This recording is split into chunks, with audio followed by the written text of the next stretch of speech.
سلامونه او نیکې هیلې. درنو دوستانو، خوشحاله یم چې یو ځل بیا د یوې بلې او متفاوتې ویډیو په وړاندې کولو سره ستاسې په چوپړ کې یم. ویډیو تر پایه وګورئ او خپل نظریات مو د کمنټونو په برخه کې له ما سره شریک کړئ. او که یوه بله غوښتنه هم وکړم، هغه دا چې زما یوټیوب چینل در سره سبسکرایب کړئ، او که سبسکرایب کړی مو وي نو له خپلو ملګرو سره یې هم شریک کړئ.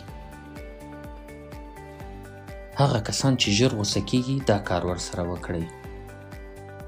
کوم کسان چې ژر غوسه او عصبي کیږي مه یې رټئ.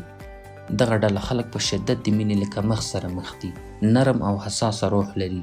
دوی معمولا دومخي نه دي او صادقه انسانان دي. د دغه خلکو دننه او بهر یو دی. هر هغه څه چې باید وي په همغه شیبه یې ښیي. دوی ستاسې تر شا کمې خبرې کوي او په مخ کې مو هر هغه څه چې باید ووایي وړاندې کوي. دغه ډله اشخاص د خپلو شاوخوا کسانو پر وړاندې د مسؤلیت منلو لوړه کچه لري، خو د شاوخوا کسانو یې چې څه ډول باید ورته رسېدنه کړې وای نه ده یې کړې. دغه ډله کسان څومره چې عصبي او غوسه کیږي هغومره خشن او ډارونکي نه دي او خپله د ډار شویو ماشومانو په څیر دي چې زړه یې خلاصه غېږه او ناس غواړي. کله چې دا ډله اشخاص چغې وهي د دننه له مینې محروم او ټپي ماشوم یې وګورئ. کله ناکله یې غېږ کې ونیسئ او خبرو ته یې غوږ کېږدئ. هڅه وکړئ چې لږ یې قضاوت کړئ او ډېر یې درک کړئ.